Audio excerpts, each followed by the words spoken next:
Salut les terriens, aujourd'hui on va parler des étoiles.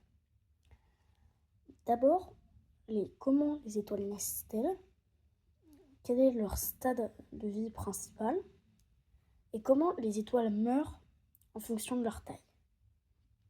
D'abord pour toutes les étoiles. Toutes les étoiles naissent dans une pouponnière. Une pouponnière, c'est un surnom d'endroit où il y a d'immenses champs de gaz stellaires. Au début, ces gaz sont en équilibre. Mais si une onde de choc provoquée par une supernova ou une onde gravitationnelle vient perturber, ce nuage peut venir s'effondrer sur lui-même. Souvent, ce n'est pas un processus isolé, la création d'étoiles. Il y a souvent des centaines, voire des milliers d'étoiles qui se créent au même endroit. Un des exemples les plus connus, par exemple, est l'amas des Pléiades. Toutes ces étoiles ont été créées dans une pouponnière. Certes très jeune, mais il y a quelques millions d'années, on pouvait encore voir le nuage de gaz stellaire. Aujourd'hui, ces nuages de gaz, les nébuleuses, sont visibles. Par exemple, on a la nébuleuse de l'Aigle, à 7000 années-lumière, ou alors la nébuleuse de la Tarentule, par exemple. Les nébuleuses sont d'immenses nuages de gaz cosmiques qui sont constitués principalement d'hydrogène. Je vous explique.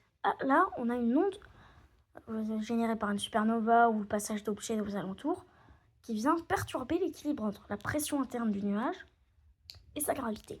D'un seul coup, le nuage s'effondre en des milliers, voire des millions de petites boules.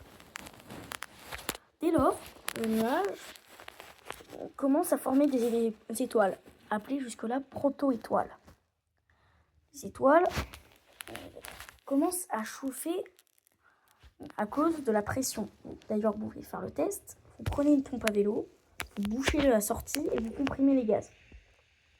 Là, c'est garanti, ça va chauffer. Et bien, c'est la même chose pour une proto-étoile. Ça vient chauffer jusqu'à 15 millions de degrés, étape à laquelle les fusions nucléaires commencent. Dès lors, l'étoile commence à briller par elle-même. On ne l'appelle plus proto-étoile, mais étoile.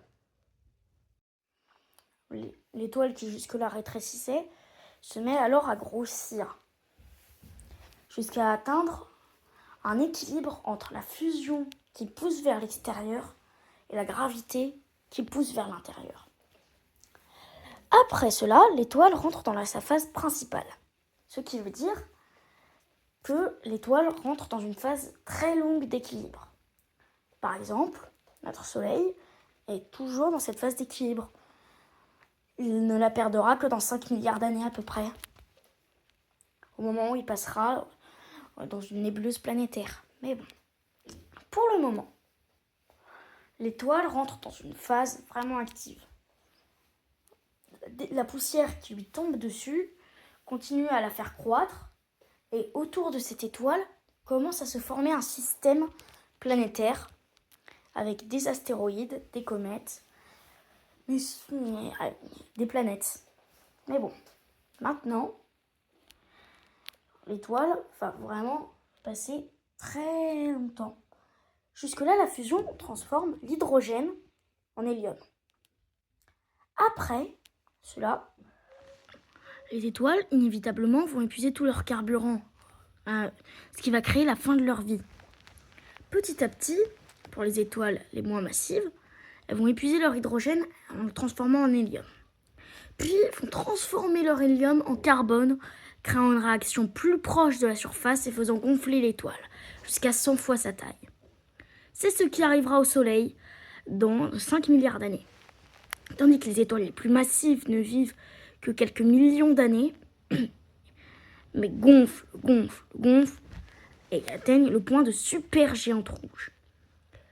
Et si vous avez vu ma vidéo sur les trous noirs, vous devez savoir qu'est-ce qui va se passer à la fin. Mais bon. L'étoile gonfle.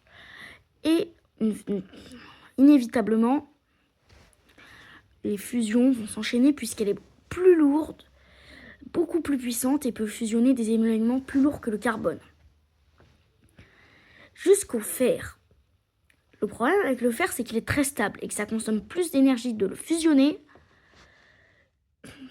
que ça n'en rapporte. Résultat, l'étoile vient s'effondrer sur elle-même et se comprimer à un tel point qu'une nouvelle fusion vient s'enclencher, extrêmement énergétique celle-là, qui vient littéralement volatiliser l'étoile.